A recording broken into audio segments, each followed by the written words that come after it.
Greetings, Star Trek Fleet Commanders. I am the Angry Rhino. Please like the video and subscribe to the channel. Now, most of us have seen the announcement that the second Wave Defense Battle Pass season, or whatever exactly they want to call it, is fixing my hair, sticking up right in this little point here, will start tomorrow. Little bit of restructuring to this battle pass. It is looking like, as of now, the battle pass events for this Wave Defense battle pass will span over 3 days instead of 1 day. And with that, call your attention to this video. This is a screen recording I've been hanging on to for a few weeks now, I think.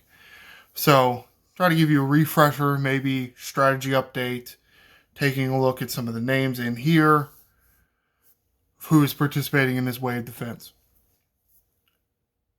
Yes, having a big whale or 60 player or very high 50 level player can absolutely carry a Wave Defense, especially if they got their two big ships in there with speed crews.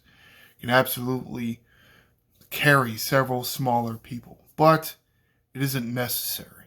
As you see here, we got what? 49, a 52, a 54, a 55, and a 56. The biggest player we got is 56, which is me. So the biggest ships in here are mine.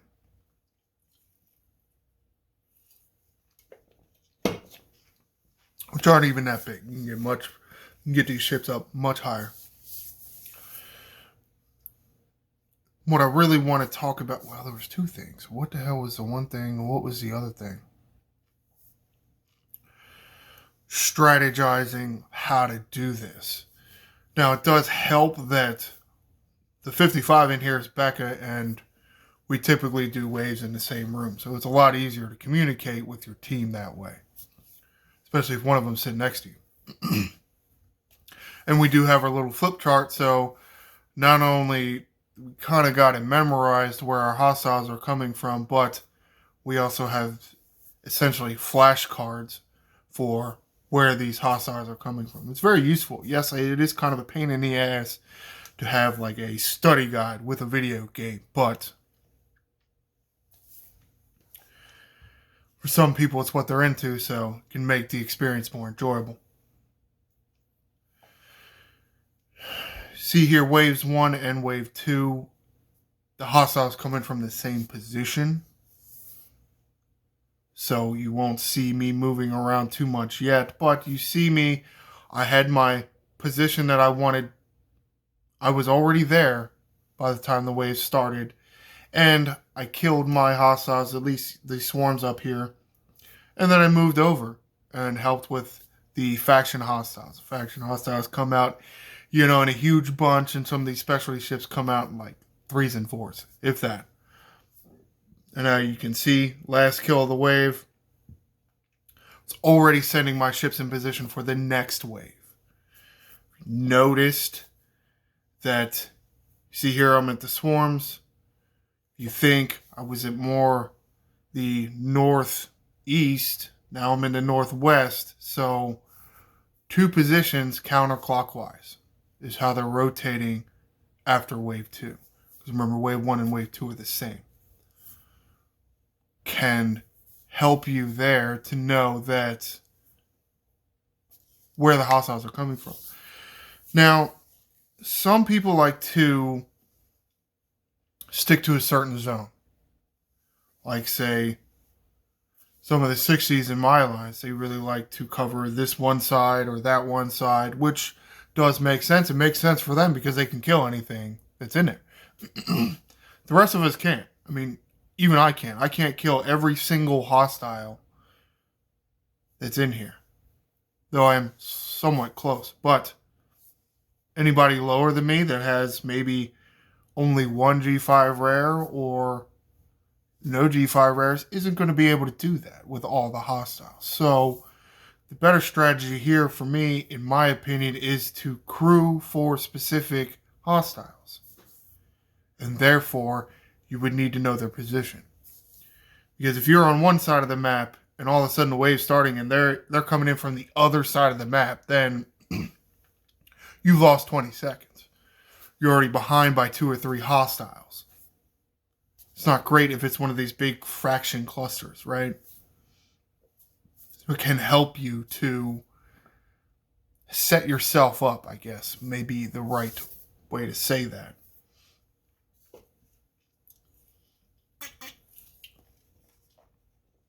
This is only like a 13-minute video, so I'm just going to let it play fully. But you do see here, after I'm finished with my hostiles, I come over and I try to help another section here. But as you saw, this chunk here of the Federation Explorers, I only sent one ship over there. One, because you can see how many purple ships went over that cluster. You see I sent my slowest ship to the next starting point already. I'm trying to figure out, have I said that too much already? But you see where I'm killing this hostile. I'm waiting on him coming in. I'm not wasting time. And really by time is how fast the ship moves from the outer ring of the system to the center of the system and the little starbase they're trying to attack. That's really it. The sooner you can kill your section, the sooner you can maybe go help a buddy out. Meaning less hostiles doing damage to your... What do they even call that? It's like the Section 31 starbase or something goofy, isn't it? Or something? I can't even remember what the hell they call it. You see here, I sent the Explorer over there. Why I sent the Explorer this time and not the Interceptor? Well, because of the position that the hostile was coming into. You see where I'm going with the Explorer now. And that's why I sent the Explorer to go help with the other cluster there. It's right next to where I needed to be for my next wave. Yes, you could send both ships over to help, and yes, technically it will go faster, but sometimes having too many ships in one area is not the greatest thing. I'm sure you've had this problem out there. You sent to kill one hostile, and there's 2 or 3 other of your alliance members going over after the same hostile. Then yet you don't end up actually getting over there. Can happen.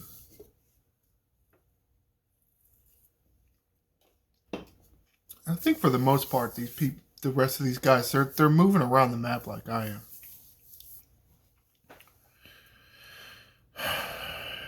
Finishing off the hostiles relatively quickly. It doesn't look like anybody's gotten in on it. Saw the one hostile left, saw somebody going after it, so I immediately started sending my ships over to the next spawn point, using that time at the end of one wave to get in position for the next wave. Now, something I haven't mentioned yet. See how we're in wave 7 now? Well, you may have noticed my Explorer was at the northeast corner. Now it's at the southeast corner. Well, that would be clockwise, right? Moving from wave 6 to wave 7, the hostiles stop rotating 2 spots counterclockwise and start rotating 2 spots counterclockwise. And what I mean by spots is, think of there's 8 spots on this map, 8 spawn points. North, south, east, west, northeast, northwest, southeast, southwest. Those are the 8. Probably not exact spots. Like you couldn't put, your cardinal direction thing there, a compass, and it'll be the exact spot, but it'll be very close. Where are we at here? We got about 4 minutes left in this. Shouldn't make for too long of a video, but we're doing very good.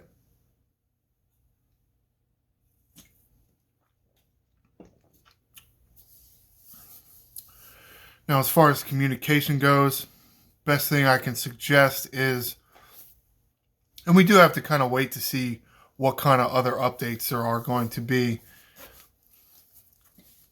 come out tomorrow. Because it really just looks like a little bit of a event structure is different. Have they updated anything? Have they give you a better communication tool? Well, the best one I got for you so far is, for those of you on Discord, you should have access to a voice chat. So maybe you could all get into a voice chat and do a wave together. Could help.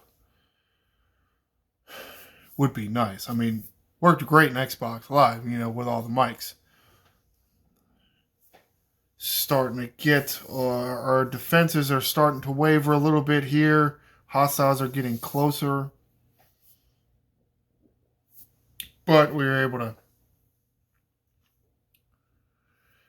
to get them. Again, sending my people towards where they need to be as early as I possibly can. I mean, it only sounds like you're saving yourself 5 seconds, maybe 10 seconds, but that's two hostiles. If you got a big cluster like you see all these Romulan battleships here, there's 7 there? You got to think maybe 3 seconds travel time in between them, 5-second battle, that's 8 seconds per kill. There's 7 of them, so that's a minute. You don't have too much time before they get to the center, so. Getting closer to me saying the next one. That 55 is Becca. We had communicated already that I was going to take that 50. And I actually sent the wrong ship and almost screwed this whole thing up because I didn't have the right ship selected. But something that I wonder there. I mean, you saw that hostile that my Explorer just took. It actually started the action of targeting the starbase there. Then my ship was able to start attacking it. Now, I had trouble with this bar before. Did I actually get it before I was able to do damage? Or is that one of the reasons why there's called a discrepancy with how much health that little starbase has? Because of when you're actually able to get in there and start attacking it. Alright, you see I've actually changed spots. See, the swarms are actually coming from the northeast over there, but I was in the northwest killing the Klingons. Yeah, still, or at least at this point, the big swarms here, Wave 10, still give me a lot of problems. But the Klingons actually give me far less problems, so going after them. That's another strategy. If you know you can't kill a hostile, don't try. You see, I'm over here killing the Klingons. If I had went over there, killed the swarms, I would actually have died, and then I therefore would not be there killing the Klingons. So then the Klingons and the swarms would be getting in, instead of just the swarms. And that's the good thing, is why you want to not let as many as possible hit that starbase. Getting out to the edge could help you with that. How many ships hit the starbase? It didn't matter for us because we had done so well in previous waves. We were still able to finish wave 10 without a big whale or several big ships helping us out.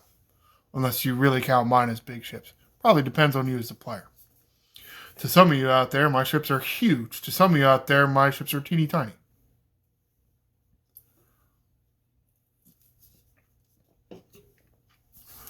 Alright. And as you can see, wave 10, we got our currency. Yay, happy day for us. Wrap this up here. New wave defense season battle pass, whatever exactly they're calling it now, coming up tomorrow. So I'm somewhat excited. I do enjoy doing waves. I don't really enjoy feeling like I have to do all the waves and all the land and all the time 50 times a day. But I do enjoy waves. Now, armadas are kind of on the same level, so I wonder if maybe removing the cap on how many wave directives you can hold on to at a time is something they maybe need to change, because then you wouldn't feel pressure into having to do a wave every day, or at least one wave every day. I'm going to have to see what changes are going to be made, but few tactics in this video showing you how that maybe you can push yourselves a little bit and maybe get a few more wave levels. The whole thing is wave defense. So wave 1, I guess, wave 2, maybe pushing you up one more wave level, getting you more currency if you use specific tactics like crewing up for a specific hostile, remembering where that hostile is coming in from through all the rounds. I did give you a tool to help you do that in one of the other videos. It was something that Blue Mandalorian and Jules Verne worked on. Little circle pie chart thing tells you where all the hostiles are coming in from. Can help you. Also, another thing that can help you, even if it doesn't matter what level you are. I mean, especially if you're a lower level, like say that 49 that was in there with us. Don't go after the swarm.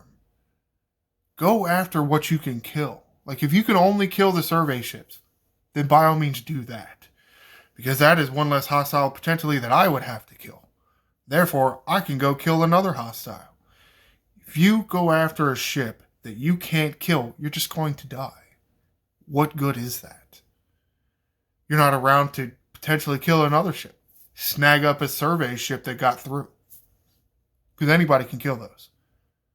But yet, you weren't around to do that because you sent your ship to kill a hostile that you couldn't kill.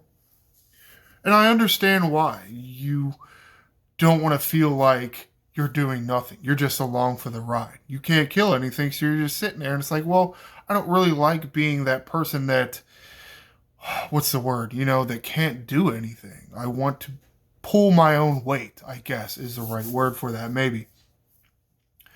Hey, taking the easy-ass, fast hostiles that everybody can kill does benefit your larger player because they don't have to go do it. They can stick with whatever cluster they're at. They don't have to change positions to go out chase down a survey ship. It can be beneficial. It really can be. And remember that, yes, you can memorize the position the hostiles are coming in. I pretty much have already. Remember, they go every waves 1 and 2, they are coming in from the same position. After that, the hostiles change 2 positions counterclockwise. And then moving from wave 6 to wave 7, they go back to 2 positions clockwise. So counterclockwise between waves 3 and wave 6. And then clockwise from waves 7 to 10. Comment below. Have you picked up any other tricks to this wave defense that maybe nobody else has thought of? And how excited are you to have the seasonal wave defense battle pass coming back up? Do you like the changes to the events where it's a 3-day event instead of a 1-day event? Does that make you feel like you're under less pressure to do the waves? Be sure to like and subscribe. I am the Angry Rhino. Shields up, Commanders.